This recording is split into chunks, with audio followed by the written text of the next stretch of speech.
দেখেন দেখেন বন্ধুরা, এই যে দেখতে পাচ্ছি আমাদের যে ফোনগুলো আমরা যেগুলো ইউজ করি, ইন্টারনাল স্টোরেজ ইজ রানিং লো।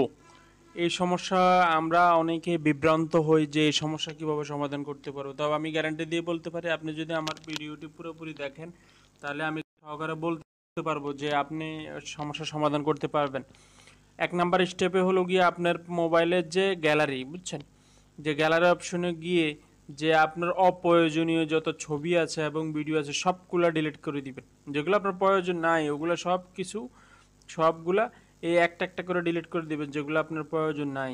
ঠিক আছে নি, এগুলো দরকার নাই। যেগুলো অপ্রয়োজনীয় যে ছবি ভিডিওগুলো আছে এগুলো সব কিছু ডিলিট করে রাখবেন। আর ডিলিট করার পরেও এই যে গ্লাস যে চিহ্নটা, এই চিহ্নটার মধ্যে জমা থাকে ওখান থেকেও ডিলিট করে দিবেন। এক নাম্বার স্টেপ গেলেও এটা, বুঝছেন। দুই নাম্বার স্টেপে এখানে আপনার দেখাচ্ছে এই যে ইন্টারনেট স্টোরেজ রানিং লো, এটার উপরে ক্লিক করলেও আবার দেখাচ্ছে ক্লিন করা যায়, বুঝছেন।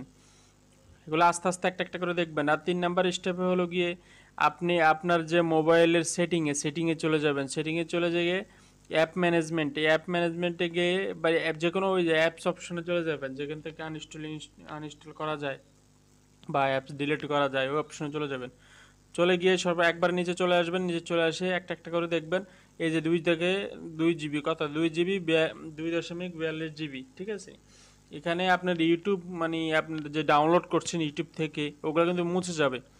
এগুলো অপ্রয়োজনীয় অনেক কিছু আমাদের এখানে থাকে। দেখেন 199 চলে আসছে 2.5 জিবি থেকে, ঠিক আছে নি। এভাবে একটা একটা করে অ্যাপসে ওপেন করবেন। এই যে এটা এভাবে ওপেন করবেন। এভাবে ওপেন করার পরে এই যে স্টোরেজ এখানে গিয়ে এভাবে ক্লিয়ার করে দিবেন। ক্লিয়ার করলে দেখেছে এই যে দেখেন উপরে আমার কিন্তু ওই যে ইন্টারনাল স্টোরেজ রানিং লো এই অপশনটা কিন্তু চলে গেছে। এভাবে একটা একটা করে সবগুলো অ্যাপস কাজ করবেন। তারপরে আপনি পাওয়ার বাটন চাপ দিয়ে ধরে রাখবেন। পাওয়ার বাটন চাপ দিয়ে রিস্টেট, একটা হলো ফ্যাক্টরি রিসেট প্লাস, ওটা না, একটা হলো রিবট রিস্টেট, ওটা চাপ দিবেন। পাওয়ার বাটন চাপ দিয়ে ধরে কিছু 5 সেকেন্ড বা 10 সেকেন্ড চাপ দিয়ে ধরে রাখলে ওটা চলে আসবে। রিস্টেট দিবেন, সেটা অটোমেটিক বন্ধ হয়ে অটোমেটিক চালু হবে। ওটা করলে আপনার মোবাইল হ্যাং করবে না, ওগুলোও সমাধান হয়ে যাবে একসাথে। ভিডিওটি ভালো লাগলে ফলো দিবেন, ইউটিউবে দেখে থাকলে সাবস্ক্রাইব করবেন। আসসালামু আলাইকুম।